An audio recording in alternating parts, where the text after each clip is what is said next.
Although investing is about numbers and numbers seems to be very scientific, investing is actually more about our mind than about numbers. It is a bridge between psychology and numbers. And this study is what we call behavioral finance. Investing requires understanding the emotion conduct of the stock market participant and how emotion would affect the overall market behavior. Over the course of investing in the market, we will surely make some mistakes. And most of those mistakes will be due to our behavioral biases. So let's take a look into what are some of the key biases that we will have and how you can avoid them when choosing your next investment. But before we continue, I'd like to share with you an interesting news. As this is the start of a new year, every year we will run a members-only mega event called our Grand Webinar. This year, we'll do something extra special, which is not only will we share with you some of our deep research, interesting stock ideas, we will also be speaking with multiple fund managers and industry experts on how they view the year 2023 and beyond.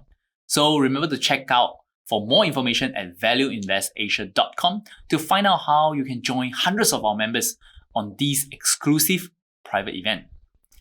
Now, let's get back to the video. The first bias I want to talk about is conservatism bias. This bias occurs when we continue to hold on to a prior view and fail to accept new information.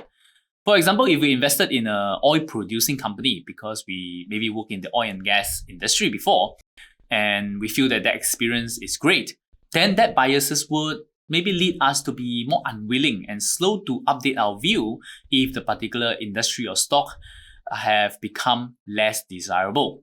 We might choose to hold on to that investment for far too long and avoid the mental stress of updating this new information. Number two is what we call confirmation bias. This occurs when we purposely scout for new information that support our existing thesis, and then we ignore others that contradicts our idea. So we only consider the positive information but ignore the negative ones, hence leading us to hold on to our investment and thinking that it's a great investment as we have ignored all the bad news.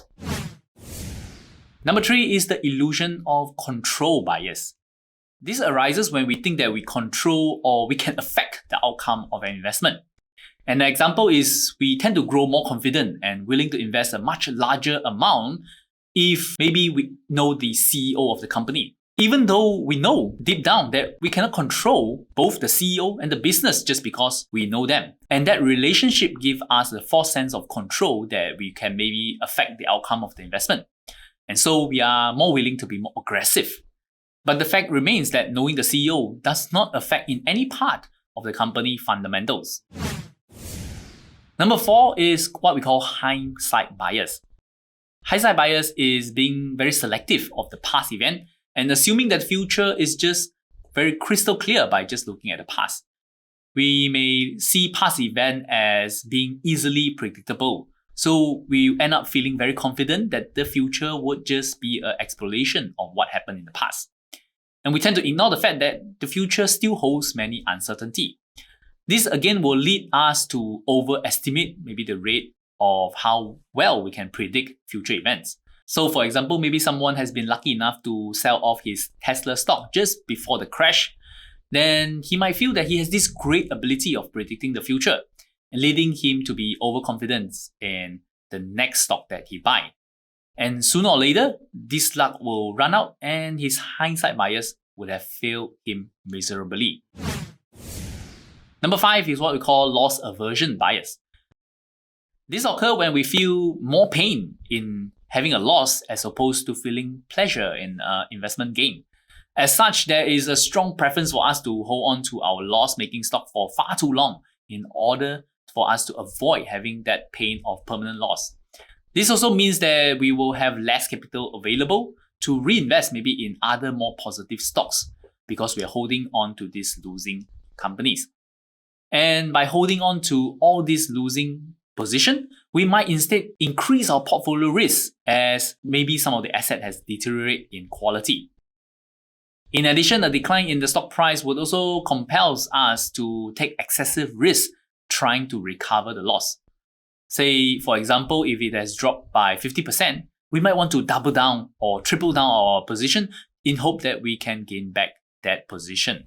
So in such attempts, sometimes we end up taking even more risks just to gain back what we lost. Number 6 is overconfidence bias. This is a dangerous mental bias. It leads us to overestimate our ability and conviction and thinking that we are better investors than others. This overconfidence might slowly build up as we take credit for when we are right, while maybe blaming outside circumstances when we fail in our investment. So basically, when I win, I feel that I'm smart, and when I lose, it's because someone else or something else has dragged me down. This leads to an underestimation of the uncertainty ahead and overstate the probability of our opinion and how we can be right. When this happens, we feel that every stock that we pick will become a massive winner and we can hold a very concentrated portfolio, maybe just 1 or 2 stocks. And because we think that we are always right, when the result turns out less than expected, we often tend to blame it on other factors and see it as maybe just a temporary setback. It's a dangerous slope, and if we cannot see past this ego of ours, we will be digging a bigger and bigger hole for ourselves. Number 7 is what we call a status quo biases. This is a bias that causes us to have a desire to do nothing and instead of making changes to our portfolio. The consequences of such bias will lead us to hold on to stock that might have changed, but we hold on to them instead of looking for other better opportunity. It can also work the other way around. When we have a prejudice against a certain company or a sector, we might refuse to invest in them at any cost, even when we can see that some of their prospects are improving. Lastly, I want to talk about regret aversion biases. This emotional bias really paralyzes us in making decisions, for the fear of our action will result in some poor decision. This is somewhat similar to loss aversion, where we might try to avoid the pain of regret associated with bad decision. Hence, we end up doing nothing. The key difference here is that such bias might cause us to stay out of the market completely, even when we have done all the research and found the right stock to invest in. And because of regret aversion bias, we hold off buying this stock, fearing that we might end up making a mistake. Then this might cause what we call a herd behavior, where it really encourages us to just invest similarly to everyone else in the market. And if we're just investing in every stock that other people are also interested in, then we can tell ourselves that we have invested in good companies because everyone else is invested in them as well. And hoping that the pain will lessen if everyone else suffer the same loss as us. So these are some of the more common mental biases that we will face when investing in the stock market. Did you spot any of these biases within you? Don't be too worried that it is only natural for us to have these biases. It is part of what makes us human. But in investing, it is also key for us to identify them and then be able to call them out so that we can still make decisions logically despite having these biases. I hope you got value out of this video. Please give us a like and share it with a friend. And remember to check out valueinvestasia.com, as we will be sharing with you more on our members-only event, the Grand Webinar. Anyway, as always, my name is Stanley. Till we meet again, invest safely.